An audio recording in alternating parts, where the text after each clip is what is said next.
नमस्कार। Fundamental analysis के इस छठवें पार्ट में आपका स्वागत है। फंडामेंटल एनालिसिस के पिछले कुछ पार्ट्स में हमने मैनेजमेंट की ऑनेस्टी के बारे में बहुत कुछ बातें की और ये भी सीखा कि ऑनेस्ट मैनेजमेंट को कैसे पहचाने और फ्रॉड मैनेजमेंट को कैसे पहचाने। लेकिन मैनेजमेंट एनालिसिस सिर्फ ऑनेस्टी के बारे में नहीं है। ऑनेस्टी पर हमें इसलिए ज़्यादा फोकस करना पड़ा क्योंकि इंडिया में फ्रॉडुलेंट एक्टिविटीज़, अनइथिकल एक्टिविटीज़ बहुत ज़्यादा चल रही है और इसीलिए हमें ऑनेस्टी पर ज़्यादा फोकस करना पड़ा। पर मैनेजमेंट एनालिसिस सिर्फ ऑनेस्टी के बारे में नहीं है, उसमें कुछ और भी फैक्टर्स हैं जिनके बारे में आज हम बात करने वाले हैं। हमने देखा कि कंपनी का मैनेजमेंट ऑनेस्ट होना चाहिए, लेकिन सिर्फ ऑनेस्ट होने से भी काम नहीं चलेगा, क्योंकि अगर कंपनी का मैनेजमेंट ऑनेस्ट है पर इनइफेक्टिव है तो उसका कोई मतलब नहीं है। ऑनेस्टी के साथ ही मैनेजमेंट इफेक्टिव और इफिशिएंट भी होना चाहिए। मैनेजमेंट की इफेक्टिवनेस और इफिशियंसी चेक करने के कुछ तरीके हैं जिनके बारे में हम वन बाय वन बात करेंगे। मैनेजमेंट की इफेक्टिवनेस चेक करने के लिए आपको चेक करना होगा कि मैनेजमेंट ने कंपनी के इक्विटी कैपिटल को यूज करके कितना रिटर्न कमाया है, जिसके लिए आपको ROE that is return on equity ratio use करना पड़ेगा। फंडामेंटल एनालिसिस के अगले पार्ट से जब हम फाइनेंशियल स्टेटमेंट्स के बारे में बात करेंगे तब हम इन रेशियोज और नंबर्स के बारे में डिटेल में बात करेंगे। कई बार कंपनी का मैनेजमेंट डेट यानी कर्ज लेकर कंपनी का एक्सपांशन करते हैं और फिर वो लगातार कर्ज लेकर कंपनी को एक्सपांड करने की कोशिश करते रहते हैं। ये सिस्टम तब तक चलता है जब तक कंपनी के लिए सब कुछ ठीक चल रहा होता है, लेकिन जैसे ही कंपनी का परफॉर्मेंस खराब होने लगता है या कंपनी को कोई दिक्कत आती है तो ये डेट की मदद से एक्सपेंशन करने का प्लान उन्हें महंगा पड़ने लगता है।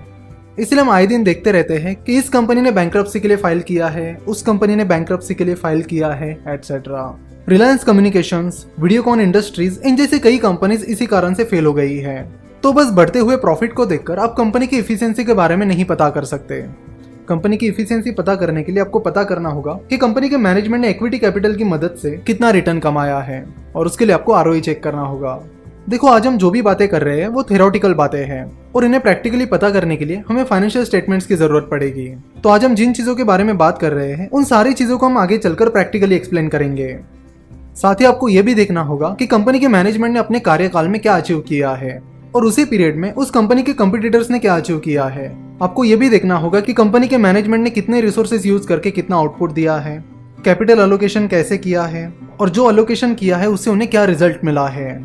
उसके अलावा आपको देखना होगा कि लोग उस कंपनी के प्रोडक्ट्स के सप्लायर्स, डिस्ट्रीब्यूटर्स और रिटेलर्स के बीच उस कंपनी के मैनेजमेंट का रेपुटेशन कैसा है, कंपनी का मैनेजमेंट उन्हें कैसे ट्रीट करता है, साथ ही कंपनी का मैनेजमेंट माइनॉरिटी शेयर होल्डर्स को कैसे ट्रीट करता है। कई कंपनीज के प्रोमोटर्स कंपनी के डिसीजंस प्रोमोटर्स के फायदे के लिए करते हैं, ना कि माइनॉरिटी शेयर होल्डर्स के फायदे के लिए। तो ये भी आपको देखना होगा कि कंपनी के डिसीजंस माइनॉरिटी शेयर होल्डर्स के फायदे के हैं या कंपनी के प्रोमोटर्स के फायदे के हैं। तो ओवरऑल पूरा मैनेजमेंट एनालिसिस करने के लिए अब तक हमने जो जो चीजें सीखी है वो सारी चीजें करना बहुत जरूरी है। वैसे आज हमने जिन चीजों की बात की वो बस थ्योरेटिकल बातें की, तो उन्हें जल्दी हम प्रैक्टिकली समझेंगे। वैसे फंडामेंटल एनालिसिस के नेक्स्ट वीडियो से हम फाइनेंशियल स्टेटमेंट एनालिसिस शुरू करेंगे, जो कि बहुत ही इंटरेस्टिंग रहने वाला है और इम्पोर्टेंट भी।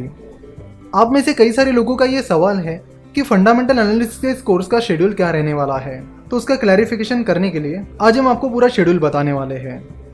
फंडामेंटल एनालिसिस का 7वां पार्ट 18 मार्च को आने वाला है, 8वां पार्ट 22 मार्च को, 9वां पार्ट 26 मार्च को और 10वां पार्ट 30 मार्च को आने वाला है।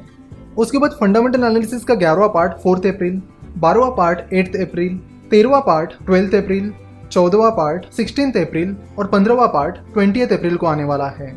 उसके बाद इस कोर्स का 16वां पार्ट 28 अप्रैल को आने वाला है और इस वीडियो का फाइनल पार्ट जिसमें हम सारी चीज़ आपको कंक्लूड करके बताएंगे वो 30 अप्रैल को आने वाला है। तो अगले पार्ट से हम फाइनेंशियल स्टेटमेंट शुरू करेंगे। तो उससे पहले हम आपको एक होमवर्क देते हैं।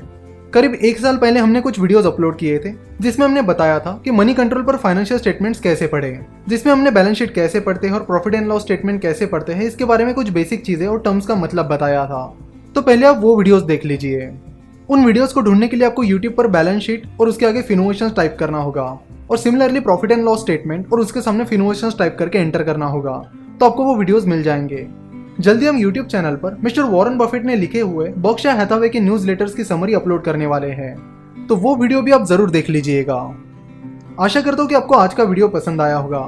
हमसे जुड़े रहने के लिए आप हमें फेसबुक, ट्विटर और इंस्टाग्राम पर फॉलो कर सकते हो। वीडियो देखने के लिए और हमारे साथ जुड़े रहने के लिए आपका बहुत बहुत धन्यवाद।